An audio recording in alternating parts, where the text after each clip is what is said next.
I was the quiet one. The soft one. The one who got pushed into lockers, laughed at in front of dinner guests, mimicked at family reunions until I disappeared into myself. And my brother, Caleb, he was the star. The golden child with the golden hair and the politician's smile even before he knew what a ballot was. At school, he'd rally the kids against me with a chuckle. At home, he'd charm our parents into thinking I was just too sensitive. "Lighten up, Eli," he'd say, tossing his arm around my shoulder with just enough force to bruise. "It's just a joke." It was always just a joke. When we were 12, he broke my first guitar and told Mom I left it outside in the rain. When we were 16, he stole my college essay and used half of it for his own application. He got in. I didn't. By the time we were adults, I'd learned to stay in the background. Caleb had a gift, he knew how to be seen. He knew how to make people want to see him. At 35, he announced he was running for city council. I didn't think twice when he asked for my help. I was a communications manager, after all. Low profile. Invisible. Perfect. "Eli, you understand words better than anyone," he said over coffee, flashing that same smile he'd used to con teachers and girlfriends since middle school. "I need you behind the curtain." And I agreed. Of course I agreed. Because for the first time, I saw an opening. An audience. And a stage. But this time, it would be mine. We grew up in a house where silence was mistaken for obedience, and charm was confused with goodness. Caleb learned early that if you smiled wide enough, no one looked at the details. Our parents adored him. The teachers adored him. Even the neighbors, when he shattered their window with a baseball, laughed it off because Caleb was just so spirited. I wasn't spirited. I was careful. I was the kid who read manuals before touching a remote, who apologized before being asked. I memorized how to blend in, how to take up less space at the dinner table, how to disappear during arguments. I learned how to survive Caleb. By age 8, he had already figured out how to punish without bruises. He'd borrow my things and return them broken. He'd whisper things behind my back, always small enough to be dismissed, always sharp enough to bleed. "Eli's weird. Eli's too intense. Don't tell Eli, he'll overreact." No one questioned it. At 14, I wrote a poem that won a statewide contest. He found it printed on my desk. A week later, he'd memorized parts of it and recited it at a school assembly as his own. My name didn't come up. He said it was inspired by a friend. At 17, he kissed the girl I had a crush on and then told me, kindly, that I should have said something sooner. When I did try to fight back, to assert myself, he'd twist the narrative. "Why are you so angry all the time, Eli? People are just trying to help you." I left for college out of state. Chose the university he didn't get into. Majored in communications. It was quiet work, backstage work. The kind of skill that lets someone else shine. I became good at packaging people, at finding their angles, at managing crises before they happened. I ghostwrote speeches, shaped campaigns, edited out the truths that would destroy someone's image. I thought I'd escaped him. Then our father passed. And suddenly Caleb was everywhere again, delivering the eulogy, charming the mourners, making backroom deals with uncles about the estate. I stayed silent. I always did. That was when he told me he was running for council. And for the first time, I saw it. He didn't just want approval. He wanted worship. He needed the world to see him the way he saw himself, untouchable. Beloved. Brilliant. So I smiled and said, "Let me help." We set up a war room in his garage. I crafted every word he said in public.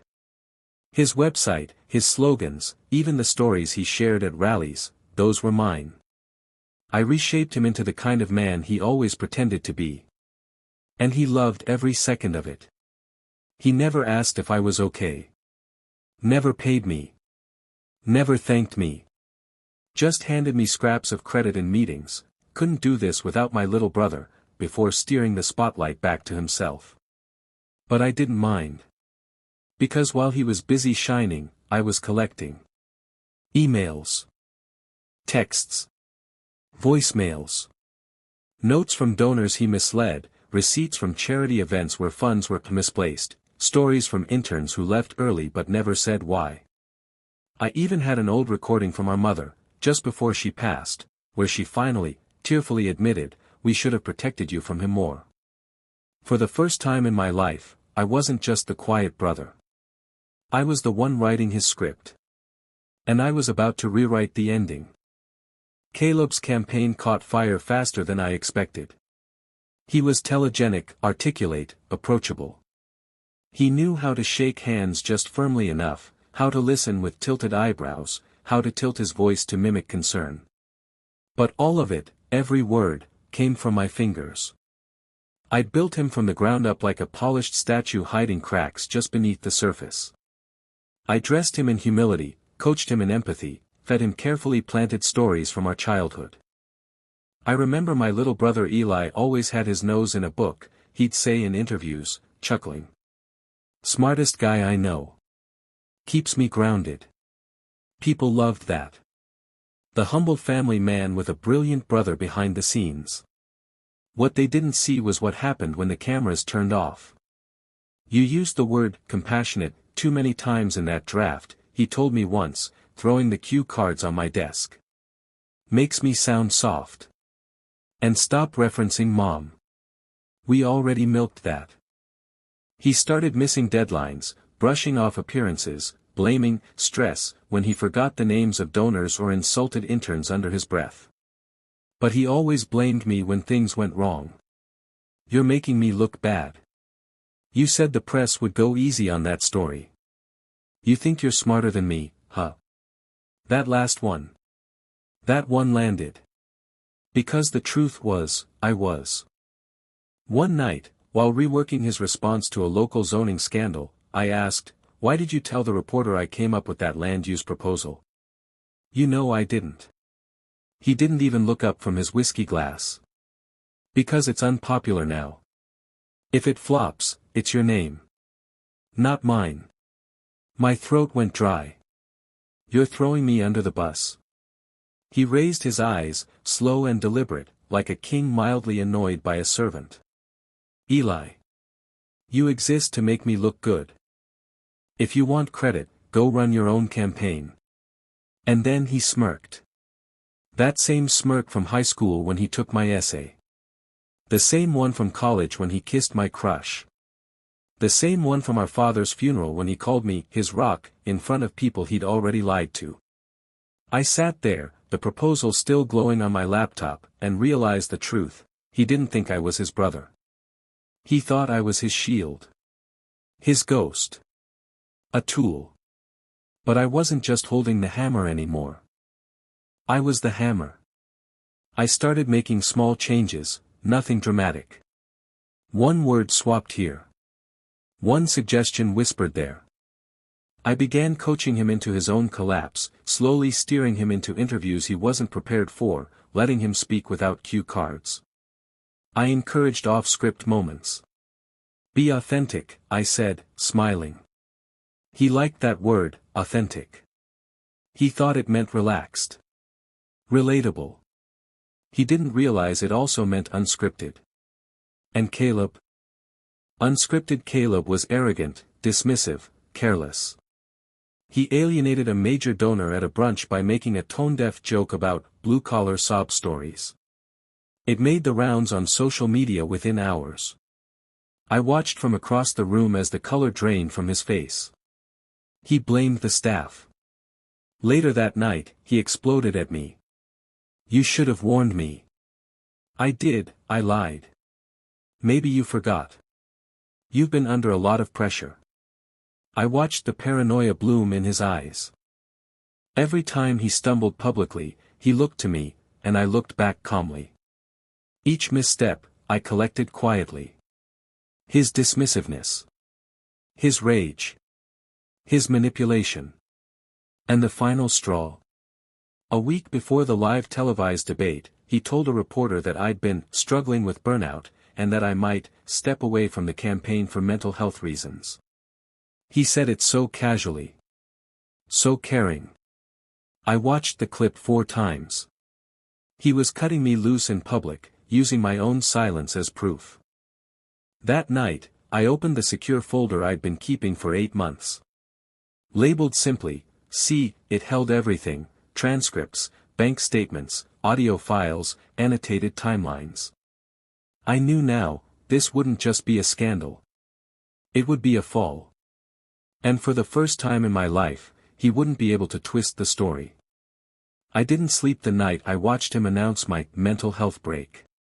The words echoed in my apartment like a sentence, like he'd just exiled me from a story I'd written.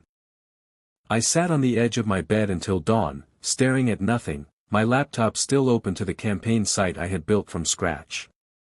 There it was, his face, his slogan, the donate button linked to an account I'd helped open. All of it spinning on the lie that he had built something. That he deserved it. That I wasn't even real. In the kitchen, I poured coffee and forgot to add sugar. I drank it anyway. The bitterness grounded me.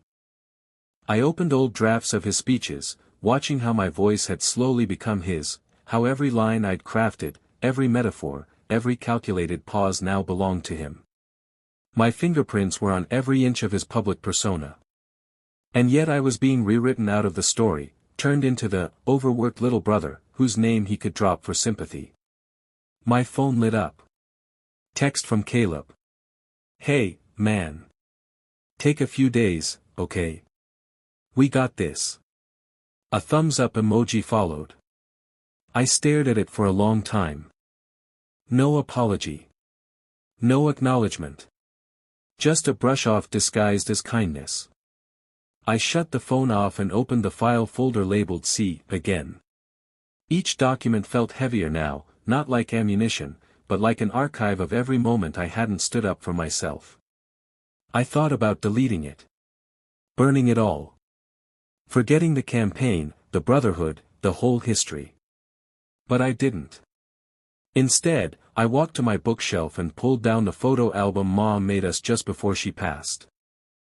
There was a picture of us on the back steps, age 6 and 8. Caleb had his arm around me.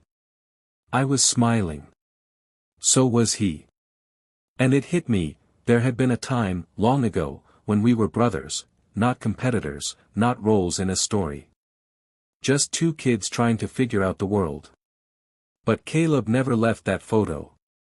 He just learned how to smile like that in public. He kept the charm. I kept the silence. In the final weeks of Mom's life, she called me alone to her bedside. Her voice was frail, paper-thin. She held my hand and whispered, "Eli, I know he's always cast the bigger shadow. But it's only because you have the brighter light. Don't forget that." At the time, I thought she meant to comfort me. Now, I knew she was warning me. That night, I pulled out the flash drive and ran through the files again. My finger hovered over delete. But something stopped me. Not anger. Not revenge. Resolve. This wasn't about getting even. It wasn't even about Caleb anymore. It was about me. Reclaiming what I had built. Reclaiming myself. I closed the laptop slowly, sat back, and let the weight of it all press down. The years I'd given. The names I'd been called. The dignity I'd surrendered just to keep the peace. I finally let myself feel the grief of it. Quietly. Alone. There were no fireworks. No screams. Just a man in a dim apartment, remembering every time he was told he was too much, too quiet, too soft. And realizing, maybe softness was strength. Maybe silence wasn't weakness. Maybe the real power came from knowing when to stop staying quiet. It happened without a sound.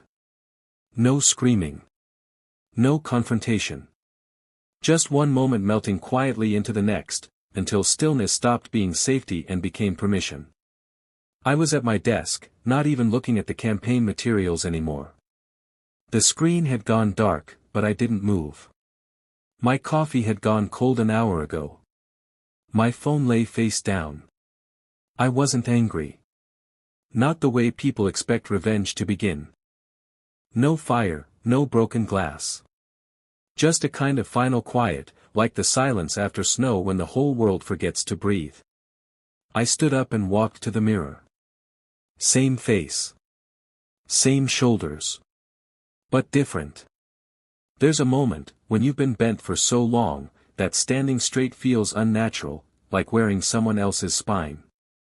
But I looked at myself and realized, I didn't feel small anymore. I felt done. That was the moment. That was the turning point. Not rage. Refusal. I would not be erased again. Not by him. Not by anyone. I opened my laptop, not to draft another speech, not to edit another press release that made him look like a man he never was. I opened a new folder. Named it simply, Quiet Exit. Inside, I created subfolders. Donors misled. Contradictory statements. Unpaid invoices. Manipulated intern testimonials. No embellishment. No spin. Just the things I'd already seen. Already stored. Already verified. I wasn't inventing anything. I was untangling. Each file I moved into that folder was a weight lifted, not from my shoulders, but from my self-doubt. For months I'd wondered if I was being disloyal. If standing up meant destroying what little connection we had left. But this wasn't destruction. It was returning what wasn't mine to carry. I remembered a quote I'd once written in one of his speeches, the one he never used because he thought it made him sound too philosophical. The moment you stop handing people the knife, you stop bleeding. I smiled, a small, almost forgotten expression. At 9:52 p.m., I disabled my access to the campaign servers. No announcement. No drama. Just a single click. I unplugged my hard drives. Stored them in a locked drawer. Labeled the key. I took the campaign phone, the one they gave me to be on call, and powered it off. At 10:10 p.m., I walked outside. The air was crisp. November sharp. No sounds but the breeze and the crunch of leaves underfoot. I didn't need to fight him. I just needed to stop helping him win. Back inside, I sat at my desk and wrote one line in a blank document. He climbed on a stage I built. Let him try building one alone. Then I turned off the lights. And slept better than I had in years. Revenge didn't come in a single strike. It came as silence where noise used to be. Absence where I used to stand. A vacuum in the center of his carefully constructed world. I didn't leak anything. I didn't need to. Caleb's campaign, without me, was like a house missing its central beam, still upright at first, still bright with lights and noise, but with every day, a little more unsteady. A little more hollow. He called twice in the first week. Voicemails that started warm, then slid into irritation. Eli, we need your final notes for the debate packet. Then, I can't do this with you playing whatever game this is. I didn't answer. The messages stopped. He tried hiring a new comms manager. She lasted 3 days. Caleb was used to someone who anticipated his mistakes before he made them. When he snapped at her during a prep session, she walked out. Smart woman. His speeches started sounding familiar, because they were mine, repurposed clumsily from drafts I'd already discarded. He stammered through one live interview, misquoting a quote I'd corrected months ago. Social media noticed. The local news ran a piece. Polished image cracking. Hero stumbles in second public forum. I read it in bed, sipping coffee. I didn't smile. Not exactly. But I didn't look away either. I waited, quietly, as the gears slowed. He still had donors, yes. But they were calling more often now. Asking more questions. Why the inconsistencies? Who's advising you now? He was circling. So I left breadcrumbs. Not to the press, not directly. Just to the right people. An email thread left visible in a shared folder. A calendar invite showing he'd missed 3 internal ethics check-ins. A single screenshot, time-stamped and calm, of a text where he bragged about redirecting event funds to higher priority messaging. It reached the finance chair within a week. She resigned. Quietly. No statement. Just gone. Others followed. I kept my distance. No contact, no gloating, no whispers. Let them wonder why the engine stopped turning. Let them guess who knew where the pieces were hidden. At the next debate, he flailed. Unprepared. Alone. His smile cracked at the edges. He reached for lines that had once come effortlessly, lines I'd fed him, shaped, rehearsed. They weren't there anymore. One local op-ed called it a surprising unraveling. Another was less generous. Has the curtain been pulled back on the Harrow brand? People started asking where I'd gone. But I didn't post. I didn't tweet. I didn't reclaim. I withdrew. Because Caleb's power was never really his. It had always been borrowed, from me. And now I'd taken it back. No announcement. No fanfare. Just a quiet undoing. The night the election results came in, I didn't turn on the TV. I didn't need to. I could feel it in the city's air. I took a walk instead. Past storefronts still lit up, past park benches where campaign flyers lay curled in the cold. His face smiled up from one of them, wind-frayed and faded at the edges. I stepped over it and kept walking. When I returned home, there were 3 missed calls from numbers I didn't recognize and 1 from Caleb. I listened to the voicemail once. His voice, for the first time, didn't sound curated. It cracked a little. I don't know what happened. I did everything right. They just didn't show up for me. I thought I had them. You did. Until you didn't. Until they finally saw what you really were when no one was cleaning up behind you. The final count came in that night, he'd lost by 11 points. The man who once said, "Losing isn't in my blood," had just learned how quietly it could happen. How gently. No headlines screamed. There were no scandals, no public outbursts. Just a shift in the weather. The phone stopped ringing the next day. His name dropped from the search trends. His campaign website redirected to a blank page. Donors vanished. Supporters returned to their lives. The ones who stayed spoke with polite detachment. I always thought he was a little too polished. I never quite understood what he stood for. He seemed lonely toward the end. That word. Lonely. It clung to him now like a second skin. His new narrative. A week after the results, I ran into one of his former interns at the corner coffee shop. She didn't recognize me at first. When she did, her smile flickered into something else. Respect, maybe. Or realization. "You're the brother, right?" she said softly. "The one who was writing everything." I nodded once. She didn't say thank you. She didn't have to. The way she looked at me, like she'd seen the wizard behind the curtain all along, was enough. 2 days later, Caleb sent me an email. No subject line. Just a single sentence. "You could have destroyed me publicly. Why didn't you?" I sat with that question for a long time. Left it unanswered. Some things, I realized, he would never understand. This wasn't about destruction. It was about absence. Letting him hear what silence sounds like when it belongs to no one but him. The house grew quieter every day. No reporters, no volunteers, no speeches. The image had collapsed, but gently, like a tent taken down by wind that no one saw coming. And me? I got my name back. Old clients returned. New ones arrived. Not because of the campaign, but in spite of it. Because my work had always been mine. My voice, mine. My worth, never his to measure. One of them, a small non-profit director, said during our first call, "You write like someone who's been through fire." "I have," I said. But I walked out quietly.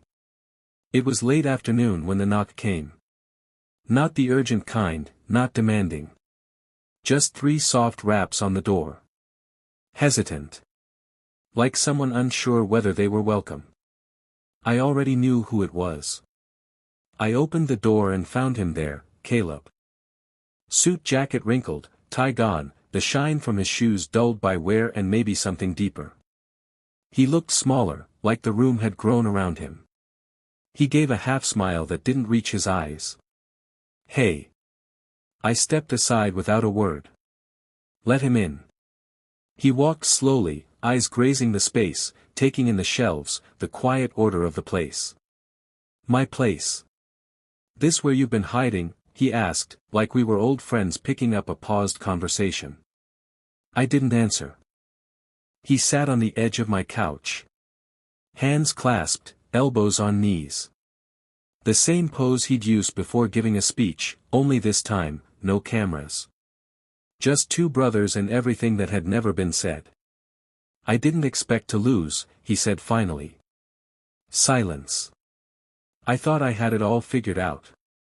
Thought people needed me. More silence. He looked up at me, something flickering behind his eyes. Not quite apology. Not yet. But closer than he'd ever been. "I know you were behind it," he said. Not accusatory. Just, stating a fact. I sat across from him, leaned back.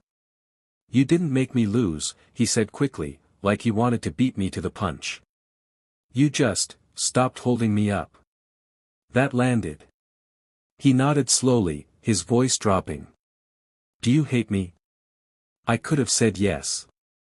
I could have brought up the essay, the girl, the speeches, the years. But I didn't.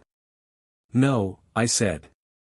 "I just stopped believing there was a brother under all that performance." He flinched. Barely. But I saw it. He ran a hand through his hair. The golden boy crown, now dulled. "I don't know who I am without the show." "That's the first honest thing you've said in a long time." He looked down. The silence stretched. Finally, he asked, "So what now?" I stood up. Walked to the bookshelf. Pulled down the old photo album, ours. The one Mom made. I handed it to him. "Start here. Figure out where you stopped being real." He looked at it, hands hesitant on the cover. "I came here thinking you'd throw it in my face," he said. "I don't need to. I don't deserve the second chance. I'm not offering one." He looked up, startled. I continued, calm but steady. "I'm not giving you a stage. I'm not cleaning up your story. I'm not following behind you anymore." "So what is this?" he asked, lifting the photo album. "Boundaries," I said. He nodded, slowly. A man finally feeling the weight of the mirror. Then he stood. "I'll go." He reached the door, paused. "Thank you," he said. I didn't answer. Didn't need to. The door closed behind him with a soft click. And the silence he left behind? This time, it felt like mine. Peace didn't rush in like sunlight. It arrived slowly, like fog lifting at its own pace, gentle, unsure, but persistent. In the days after that conversation, I found myself noticing things again. Not thinking, not calculating, just noticing. The way morning light slipped across the kitchen counter. The sound of paper when I turned a page. The silence in my apartment no longer felt like exile. It felt earned. There were no campaign emails, no last-minute speeches, no fire drills disguised as ambition. Just breath. Just time. I walked more. Not with headphones in. Just me and the streets, the way they bend and stretch and hold memories. There were corners where Caleb once practiced debate answers aloud and I stood off to the side, nodding, forgotten. I didn't avoid them. I walked right through them. Let them soften. I even stopped by the cafe where he held his first campaign meeting. The owner smiled when he saw me. "Haven't seen you in a while," he said. "Still writing for people?" "No," I said. "Just writing." And it was true. I had started again. Not strategy memos, not anonymous speeches. My words. Poems, essays, fragments that made no promises but felt like breathing. No deadlines. Just a blank page and a chair and the absence of anyone needing me to fix their narrative. I read more too, books I'd put off. Revisited the old ones Mom used to underline in. One passage struck me and stayed with me. Sometimes we spend years holding open doors that were never meant to stay open. I had lived most of my life in Caleb's doorway, hoping for invitation, for recognition, for room. What I'd finally realized was that stepping away wasn't abandonment, it was survival. I still saw him, now and then. Not in person. In articles, social media. A quieter version. Less polished. Still trying, I think. But something had changed. Maybe he was figuring it out. Or maybe he wasn't. Either way, it wasn't mine to carry anymore. My world was smaller now, but it felt full. A few clients I believed in. A new plant on the windowsill. A dinner invitation from a neighbor I'd always been too busy to meet. I accepted this time. The peace came not from what I reclaimed from Caleb, but from what I finally let go. His approval. His shadow. The need to be heard through him. I had my own voice now. It was softer. But it was mine. I used to think my silence made me small. Now I know it made space for something else to grow, something quieter, stronger, and finally mine. And if he ever turns to find me there behind him again, waiting, he won't. Because I've stopped following. I've started living.